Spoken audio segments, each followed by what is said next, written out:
If I could choose just one daily exercise for almost every adult over 70 who wants to stay independent, walk with more confidence, and lower the risk of a devastating fall, it would not be a complicated gym routine.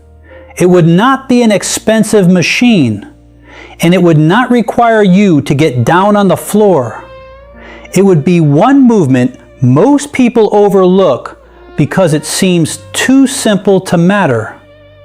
But in real life, this one movement may tell me more about your future mobility than almost anything else. How well you can sit down and stand up from a chair. I'm Dr. Thomas Reynolds, and after years of talking with older adults about balance, weakness, dizziness, fear of falling, and that quiet worry of what happens if my legs stop cooperating, I can tell you this with complete honesty. Falls rarely begin with one dramatic moment. They usually begin with smaller losses that build slowly.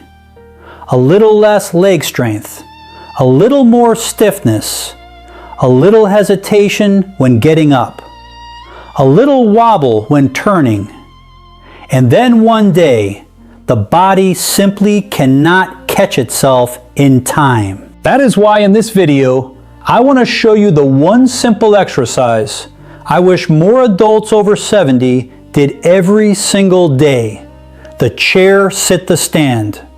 I'm going to explain why this movement matters so much, why most people misunderstand it, what it strengthens inside the body, how to do it safely step by step, the most common mistakes that make it less effective, and how to gradually make it more powerful without making it more dangerous.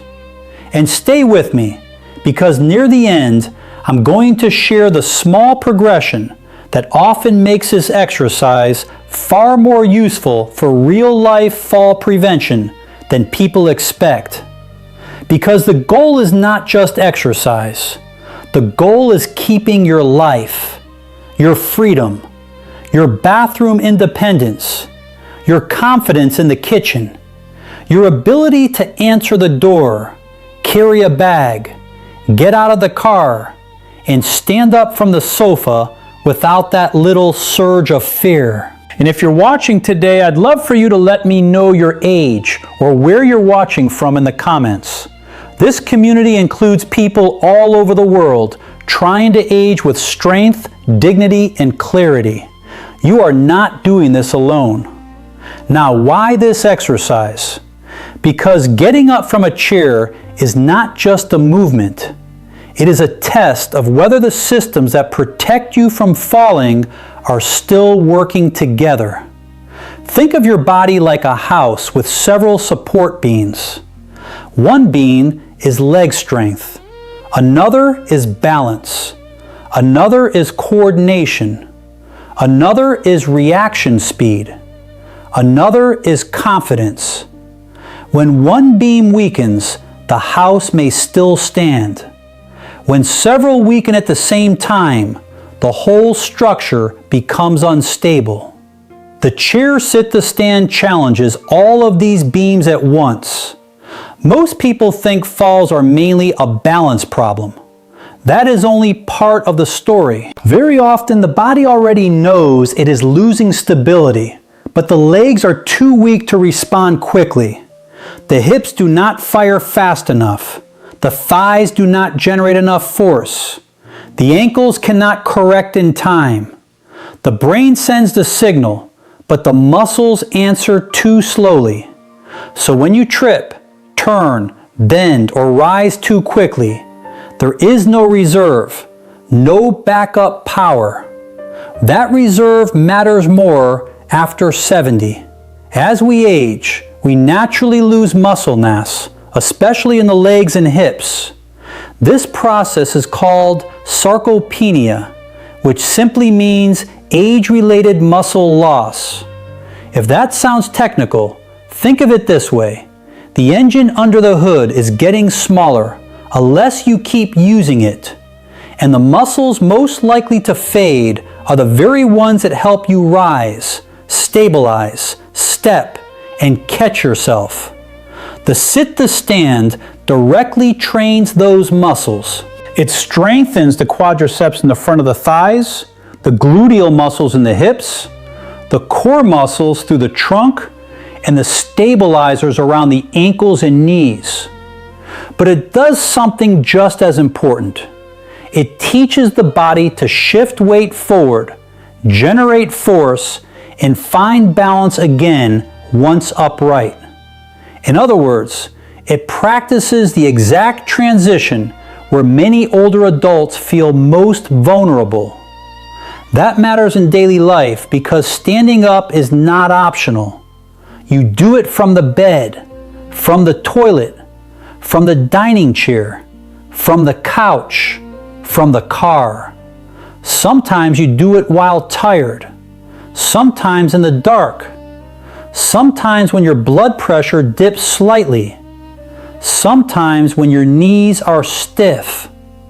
The more reliable that movement becomes, the safer your whole day becomes. And here is the part many people never hear. One of the earliest warning signs of declining function is not always pain.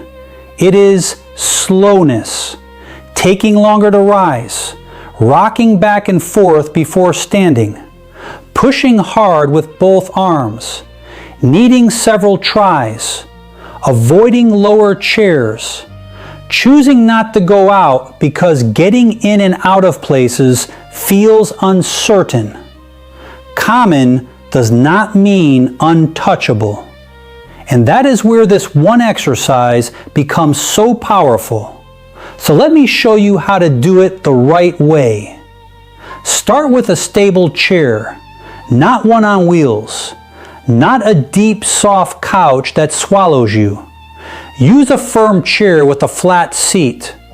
Ideally, place it against the wall the first few times so it does not slide. Wear supportive shoes if you need them, especially if you have neuropathy, foot numbness, or poor traction. Now sit near the front half of the chair, not all the way back. Place your feet about hip width apart.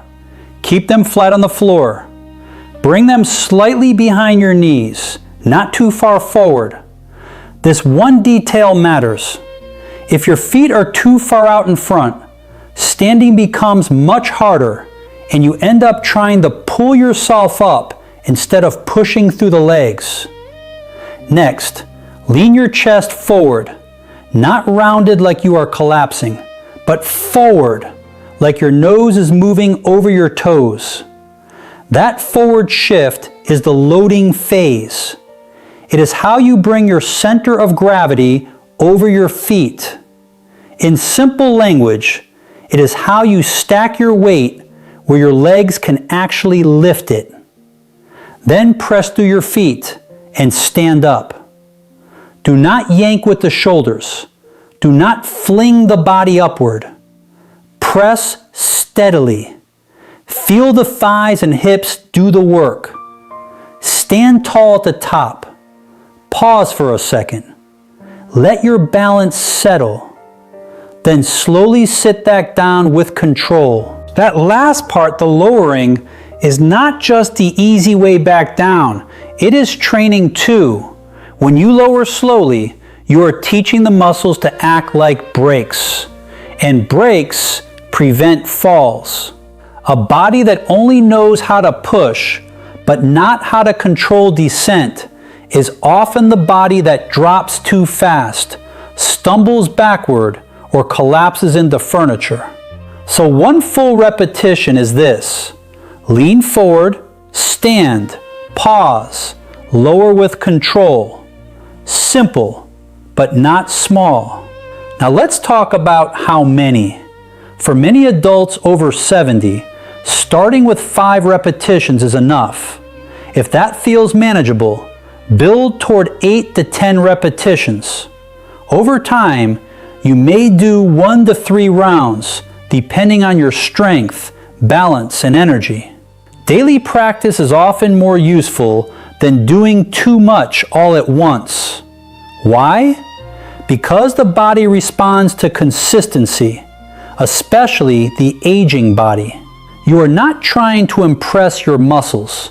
You are trying to retrain them. Think of it like brushing up a fading pathway in the brain and body. Every repetition says, remember this pattern. Remember how to rise. Remember how to stabilize. Remember how to trust your legs. And that trust matters, because after a fall, one of the deepest injuries is not always the bruise or even the fracture. Sometimes it is the fear that comes after. The fear of showering alone, the fear of walking to the mailbox, the fear of stairs, the fear of becoming dependent. Daily sit-to-stands may help rebuild more than strength. They may help rebuild belief. Now, there are several common mistakes that reduce the benefit of this exercise, and I want to save you from them. Mistake number 1, using your arms every time, even when you do not need to. If you must use your hands at first, that is absolutely fine. Safety comes first. Use the armrests or place your hands lightly on your thighs. But if your goal is to improve, try not to let the arms do all the work forever. Otherwise, your legs never get the message that they are still needed. Mistake number 2, rushing. Fast is not always functional. If you spring up carelessly and plop back down, you lose the balance training, the braking control, and much of the muscle benefit. Smooth is better than sloppy. Controlled is better than dramatic. Mistake number 3, collapsing your posture. When the chest caves in and the head drops, the body becomes harder to organize. Keep the spine long, the chest gently lifted, and your eyes looking ahead or slightly downward in front of you. Good posture is not about looking formal. It is about giving your body the best mechanical advantage. Mistake number 4, choosing a seat that is too low too soon. A lower seat is harder, much harder. That may be useful later, but in the beginning, it can turn a good exercise into a frustrating one. Start with success. Success builds repetition. Repetition builds strength. And mistake number 5 may be the most important. Doing the movement without attention. Please do not treat this like background noise. Be present when you do it. Feel where the weight is. Notice whether one leg pushes harder than the other. Notice whether you wobble at the top. That information is valuable. It tells you what your body needs. If one knee hurts, if one leg is weaker, if dizziness appears when you stand, or if you feel chest discomfort, that is not something to ignore. Work with your physician or physical therapist, especially if you have arthritis, recent surgery, Parkinson's disease, neuropathy, severe osteoporosis, uncontrolled blood pressure changes, or a history of repeated falls. This exercise is simple, but your medical situation still matters. Now here is where the exercise becomes even more meaningful. Once basic sit-to-stands become easier, many people stop there. But real life is not just standing up in perfect conditions. Real life includes distraction, turning, carrying, and adjusting. So the progression I like for many older adults is this. After you stand, pause for 1 or 2 seconds before sitting back down. That pause matters. It teaches your body to find upright balance, not just pass through it. Later, if appropriate and safe, you may place one hand lightly on the chair instead of 2. Then perhaps no hands. Then perhaps a slightly slower lowering phase. Not all at once, gradually. And for some people, the next safe progression is to stand, pause, and gently tighten the abdomen as if bracing for a cough. Why? Because balance is not only about legs, it is also about trunk control. Your core is the central column that helps transfer force between the lower and upper body. If the core is sleepy, the legs often struggle to stabilize efficiently. Here's another hidden benefit people rarely think about.